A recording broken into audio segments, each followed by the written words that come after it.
آج کی آیت، کیونکہ خداوند کی آنکھیں ساری زمین پر پھرتی ہیں تاکہ وہ ان کی امداد میں جن کا دل اس کی طرف کامل ہے اپنے تائیں قوی دکھائے۔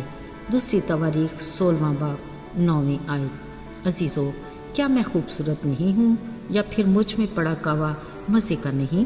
وہ بڑی اداسی سے بولی۔ آج گھر میں دعوت تھی۔ کھانے کے بعد معزز مہمانوں کے لیے روایتی قہوے کا خاص انتظام کیا گیا تھا۔ باذوق میزبان نے رنگ برنگی چھوٹی بڑی پیالیوں کا انتخاب کیا، ان میں ایک میں بھی تھی۔ پھر بڑے ہی ماہرانہ ہاتھوں نے کینیا کا مسالے دار قہوہ بنایا اور میز پر پڑی ہر چھوٹی بڑی رنگ برنگی پیالیوں میں ڈال دیا۔ واہ، کیا مزے کا قہوہ ہے! رنگ اور خوشبو ایک دم باکمال۔ یہ حسین احساس مجھے تب ہوا جب مجھ میں دوسری پیالیوں کے ساتھ گرم گرم قہوہ انڈیلا گیا۔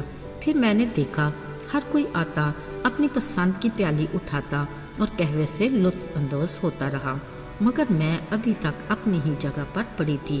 جو بھی ذرا قریب آتا سوچتی شاید یہ یا شاید وہ، اے خدا کوئی مجھے بھی تو اٹھائے۔ میں سانس روکے انتظار کرنے لگی، پر کافی دیر ہو چلی، مجھے اب تک کسی نے بھی نہ اٹھایا۔ آخر کیوں؟ اب میں تو گویا چیخنے لگی۔ خیر بات تو کچھ ایسی ویسی نہیں تھی، اصل میں خود ہی بڑی حساس طبیعت کی مالک تھی۔ دل میں خیال آیا، کیا میں ہی دوسری پیالیوں کی طرح خوبصورت نہیں، یا مجھ میں پڑا قہوہ مزے کا نہیں؟ یہاں کوئی ایک بھی نہیں جو مجھ پر نگاہ کرے، میں بیچاری۔ پھر تو میری آنکھیں آنسوؤں سے بھر ہی گئیں۔ کچھ دیر نظر دوڑاتے میں نے دیکھا میزبان صاحب مسکراتے اپنے مہمانوں کو ملتے آگے بڑھے۔ لگتا ہے اب انہیں بھی قہوے کی طلب ہونے لگی۔ اوہ، ابھی بھی میز پر میرے علاوہ قہوے سے بھری 2 اور پیالیاں موجود تھیں، مطلب مجھ پر نظر کرم کا چانس اب بھی کم ہے۔ میری قسمت۔ دوستو، اب تو میں نے یہ خیال ہی دل سے نکال دیا۔ پھر اچانک مجھ میں پڑا قہوہ چھلکنے لگا۔ بات ہی ایسی تھی۔ پتہ کیا ہوا؟ میزبان صاحب آئے، احتیاط سے مجھے اٹھایا اور قہوے کی چسکیاں لینے لگے۔ عزیزو، ہماری دنیا بھی رنگ برنگ کے لوگوں سے بھری پڑی ہے۔ یہ وہ انسان ہے جسے خالق خدا نے بڑے ہی پیار سے اپنی صورت و شبیہ پر اپنے ہاتھوں سے بنایا۔ یہ اونچ نیچ، امیری غریبی، چھوٹا بڑا، یہ سب کچھ میں، میری اور میرا کی پیداوار ہے۔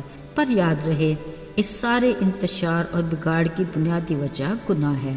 گناہ ہی کے باعث انسانی تخلیق برباد ہوئی اور زندگی میں دکھ اور موت شامل ہوئے۔ صرف یہی نہیں بلکہ نسل انسانی پر اور بھی طرح سے اس گناہ کا اثر پڑا کہ ہر چیز میں انتشار، ہر بات میں اختلاف، طاقتور کمزور پر غالب آنے لگا، بڑا چھوٹے پر رعب جمانے لگا اور دولت مند غریب پر حکمران ہو گیا۔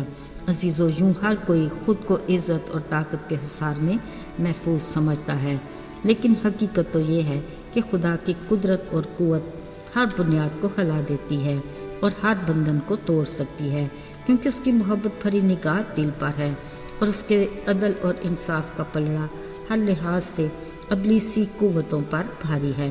میرے عزیزو، یاد رہے، اس رحیم اور شفیق باپ خدا کی نگاہ اس امیر آدمی کے دروازے پر پڑے غریب بیمار پر ہے، جو پھوڑوں سے بھرا خستہ حال ہے کہ گلی کے کتے اس کے زخم چاٹتے ہیں۔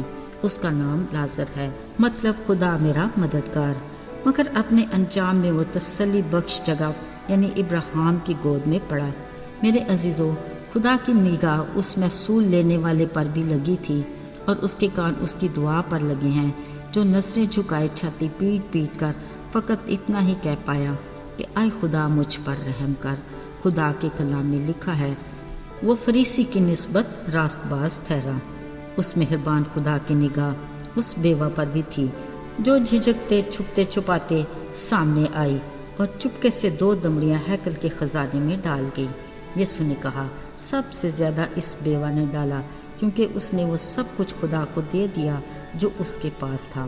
یاد رہے، جو انسان کی نظر میں اعلیٰ اور ممتاز ہے، ممکن ہے کہ وہ خدا کی نگاہ میں ہیچ ہو، اور جس کو کوئی حقیر جانے وہی خدا کو پسندیدہ ہو۔ عزیزو، فقط اس کی ذات ہمارے دل کو جانتی اور ہماری نیت کو پرکھتی ہے۔ ذرا سوچئے بلند و بالا آسمانوں پر رہنے والا خدا کس قدر خاکسار کا خیال رکھتا ہے، یہی اس کا خاصہ ہے۔ کل جہان کے مالک نے اپنی جلالی شان چھوڑی اور ایک سرائے کی چرنی میں پیدا ہونا پسند کیا، یہی اس کی خوبی ہے۔ وہ بچے کی سی معصومیت کو پسند کرتا ہے، وہ سادہ دل اور غریب مچھیروں کو شاگرد بناتا اور دنیا کی نظر میں محصول لینے والے گناہگاروں کا دوست ہے۔ وہی ہے جو دنیا کے نکموں اور حقیروں کو اپنے جلال کے لیے چن لیتا ہے۔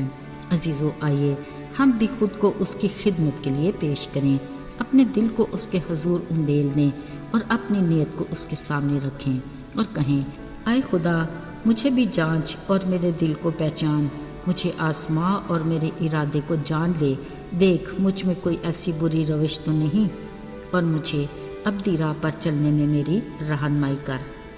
آئیے دعا کریں۔ اے ہمارے باپ، تو جو آسمان پر ہے، ہم تیرے شکر گزار ہیں اس تسلی کے لیے کہ تیری نگاہ ہماری نگہبان ہے۔ ہماری رہنمائی کر کہ ہم تیرے کلام کی روشنی میں درست راہ کا انتخاب کریں تاکہ ہماری منزل ابدی زندگی ہو۔ یسوع کے مبارک نام میں مانگتے ہیں، آمین۔